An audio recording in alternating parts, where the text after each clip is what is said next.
약간 좀 이렇게.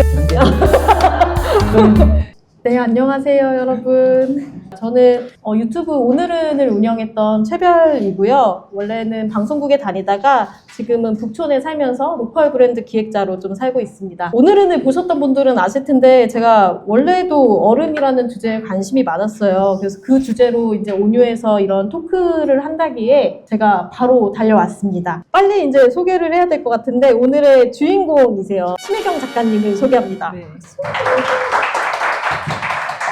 안녕하세요. 번역가 심혜경이고요. 저는 아직 작가라는 지금 입에 안 붙어서 책을 쓴 저자는 맞는데 작가라고 하면은 왠지 좀 더 위대해야 될 것 같아서 사실 번역하는 작업을 좋아하기도 하고요. 그리고 여기 북촌이 저한테 정말 의미 깊은 곳인데 정독도서관에 무려 2번이나 발령받아서 근무했고 북촌은 저에게 정말 꽃미남 첫사랑 같은 존재고요.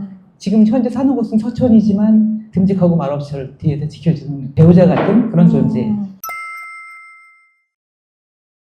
본격적으로 얘기를 해볼까요? 네, 오늘 그 토크 주제가 내가 생각하는 어른 그리고 내가 생각하는 어른입니다. 온유 콘텐츠 팀이 이 제목을 짓기까지 고민을 되게 많이 했다고 들었는데요. 너와 내가 생각하는 어른에 대해서 얘기를 할 텐데 작가님은 이 제목을 딱 들었을 때 어떤 느낌이 드셨어요? 저는 사실 제가 어른이 아직 안 됐다고 생각하는 사람이라서 이건 겸손해서가 아니라 제가 성격이 7렐레 8렐레 하고요.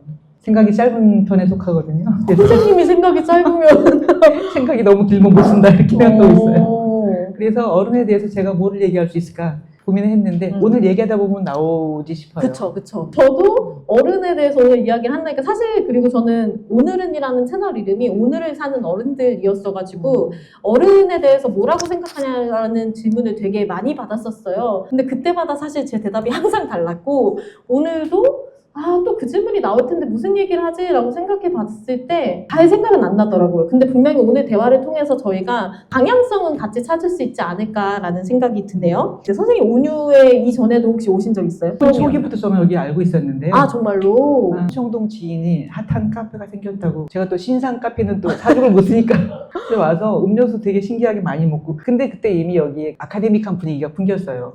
리플렛을 보니 5만 가지 강의가 다 있는데 정말 옆댕이에 살면서 매일 와서 듣고 싶더라고요. 근데. 저도 여기를 애기 유모차 끌고 왔다 갔다 하는 동네 산책길이거든요. 근데 오가면서 처음에는 되게 예쁜 카페가 있네 했다가 여기 막 창문에 써놨잖아요. 뭐 온유 이렇게 해가지고 그거 보고 신기한 곳이네 했는데 강의 요청이라고 해야 될까? 이거 섭외가 왔을 때 바로 해볼게요 했던 것도 있어요. 여기가 이런 커뮤니티가 있는 곳이라는 걸 알고 너무 반가웠고 그래서 어머님께 말씀드렸었어요. 여기 좋은 데 있다고. 전 여기 강좌 중에 제일 관심 가는 게 마작. 마작? 마작을 가르쳐줘요? 마작 있죠?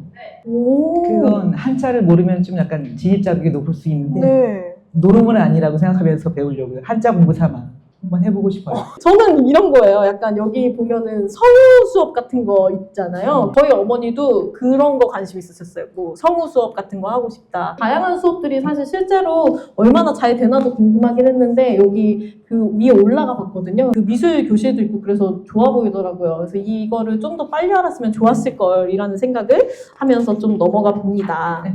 혹시 저에 대해서는 좀 아시는 분 계세요? 반가워요. 한 분 계시네요. 저는 사실 작년까지 MBC라는 방송국에 다녔어요. 방송국 다닌 PD였고 퇴사를 한 이유는 제가 지방 그 전라북도 김제에서 콘텐츠를 계속 해왔는데 회사 입장에서 너무나 당연하게도 이제 다른 프로그램도 해야지 언제까지 그것만 할 거야. 저는 이게 너무 어쩌다 만난 전라북도 김제지방 저한테 너무 원하는 라이프 스타일이고 원하는 길인 거예요. 그래서 월급을 받으려면 이 김제랑 좀 멀어져야 되는 상황이었어요. 근데 그게 너무 내키지 않더라고요. 선생님은 어떠신가요? 선생님의 30대 시절 궁금해요. 30대 결혼해서 아이 둘을 낳고 직장을 다니면서 오로지 53세 때까지 저는 집과 직장밖에 없었어요. 그 직장이 정독도서관이에요? 네, 도서관. 그러면 사서가 34살 때 되셨을 때는 조금 늦었을 수 있잖아요. 구급 공무원으로서 시작이. 자기들은 20몇 살 갓 졸업한 아이들인데 나는 이미 유부녀에 제일 나이가 많은 상태로 들어와서 30년 동안 근무하는 동안 사람들이 나를 나이가 많으니까 승진해서 밀려서 매일 찬밥 흰새인 사람으로 아는 거예요. 사실은 신입인데. 사실은 신입이고 잘 나가고 있었거든요. 성적이 좋아서. 그러니까 2년에 걸쳐서 발령이 났는데 저는 맨 앞줄에 가서 가려고 받아서 일찍 왔는데 사람들은 쟤는 왜 승진도 못하고 아직도 부급이야 이러면서 그럴 때 좀 안 억울하셨어요? 나 이렇게 잘 나가는데. 속으로 나는 그냥 내가 잘났으니까 괜찮아 이러면서 자존감이 되게 높은 것도 그런 자존감 없이는 어디도 가지 않아요. 그 좋죠. 자존감은 항상 데리고 다니는 건 너무 좋은 태도 같아요. 내가 좋아하는 노래 팝송 제목이 있었어요. I'm not going anywhere without confidence. I'm not going 이런 건 너무 문어체래요. I don't go라고 해야 된대.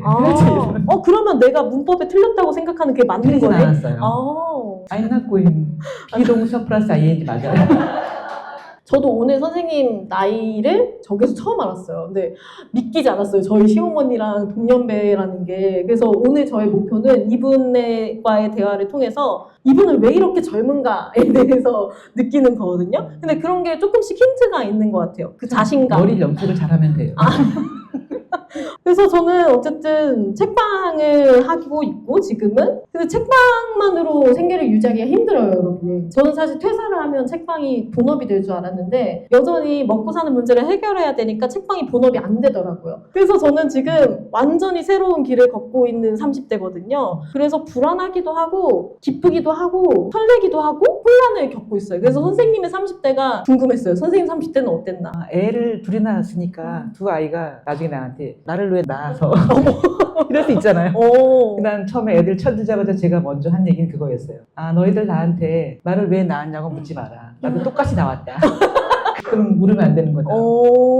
근데 지금 그 말은 너무 공감됐어요. 저도 약간 처음인가 선생님이랑 공통점을 찾았는데 애기 임신했을 때 그런 생각을 엄청 했던 것 같아요. 어떻게 살아야 내가 행복하지?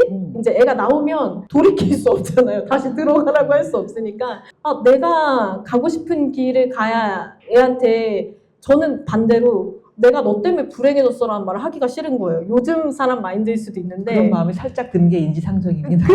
그러니까 약간 좀 말하면서 살짝 나만 그런가 싶어서 좀 조심스러웠는데 애가 뱃속에 있는 10달 동안 애를 어떻게 키울지는 별로 고민을 안 하고 난 어떻게 살아야 행복하지를 되게 고민 많이 했던 것 같아요. 그리고 지금도 이제 같이 남편도 원래 그냥 회사 다니다가 육아휴직을 다음 주부터 하거든요. 둘이 얘기를 하면서 하는 얘기가 취업해서 누구 맘에 들기 위해서 노력해가지고 거기서 막 대리 과장 하지 않았으면 좋겠는 거예요. 괜히 제가 우리 두 아이에게 받았던 게 바로 그 점이었어요. 삼성 이런 데 가지 마라. 삼성 다니는 분 있으면 미안합니다. 그쵸. 그래서 나쁘지 않은 회사를 다녀봤는데 그 회사를 다니는 게 힘든 거 대비 저한테 주는 게 별로 없다는 느낌을 받으니까 나중에 아이가 보기에 우리가 재미없는 삶을 산다고 애 때문에 희생한다는 느낌을 주지 말자. 라는 얘기를 저희 부부 간에 되게 많이 하거든요. 그런 과정인 것 같아요. 맞는 길을 가고 있는 거죠, 잘? 그럼요. 그래서 저는 아이들을 하고 싶은 대로 하라고. 네가 하고 싶은 일 찾는 게 가장 큰 너의 임무다. 엄마들을 위한 토크인지 모르겠지만 저는 지금 마음속으로 느끼고 있어요. 이 이야기를 우리가 어른에 대한 주제에 가까워지고 있다. 그 얘기 진짜 물어보고 싶었거든요. 50대부터 하고 싶은 일을 해도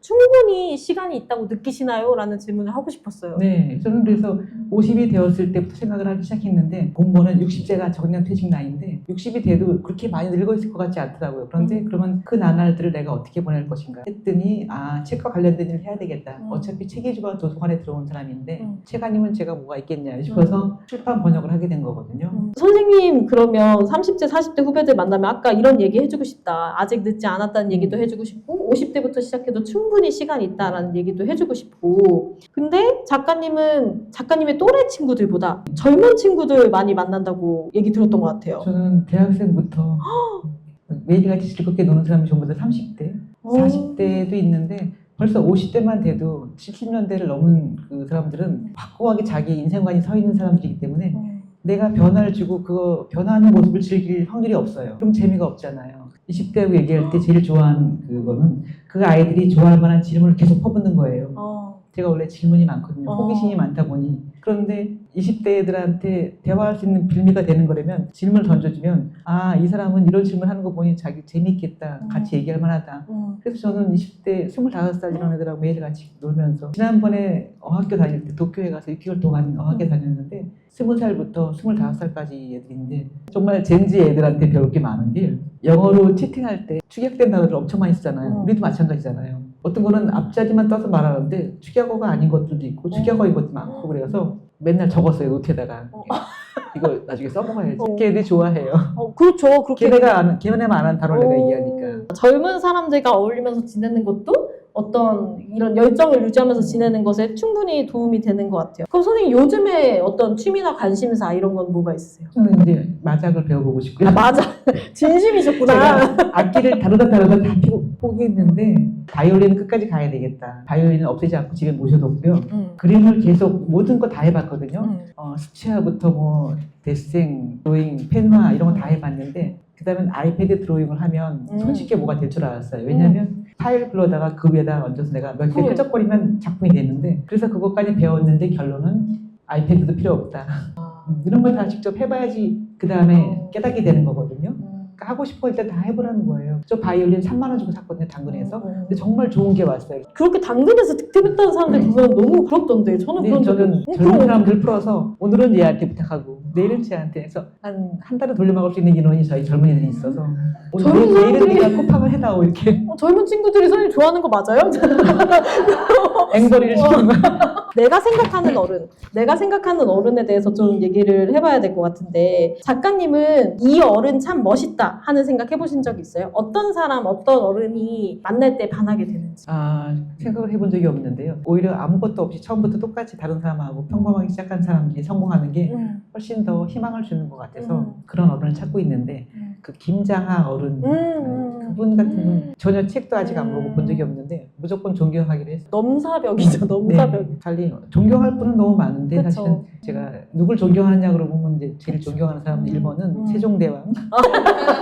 저는 좀 그랬던 것 같아요. 제가 그 전라북도 김제 시골 폐가를 샀다 그랬잖아요. 그 동네에서 저는 약간 좀 충격을 받았어요. 제가 그 김제 그 시골 폐가를 사가지고 그때 막 아무도 만나기 싫어서 그냥 조용히 혼자 막 있어야 했는데 옆집 어머님이 되게 처음부터 말을 많이 걸어주셨거든요.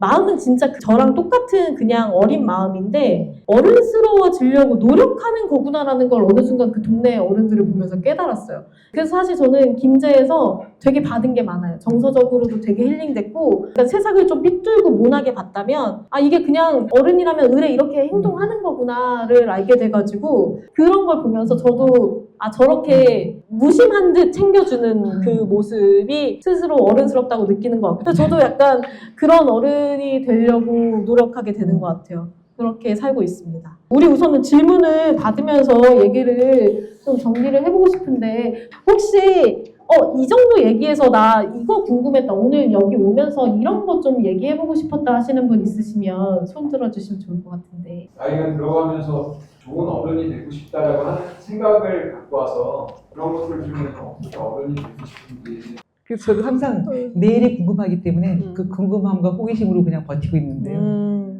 호기심을 잃는 순간 저는 제 성장을 멈춘다고 생각해요. 그래서 매일 새로운 거 좋아하고 신상 카페 돌아다니고 잘 살고 못 살고를 떠나서 저 나이가 되도록 살아낸 사람은 대단하다는 생각이 좀 들 때가 있었어요. 그렇지 않나요? 그냥 잘 살고 못 살고를 떠나서 세월을 견딘 게 너무 대단하다는 생각을 가끔씩. 나이가 들었다고 반드시 존중해야 될 어른이 되는 건 아닙니다. 절대로 남을 가르치려 들지 않겠다.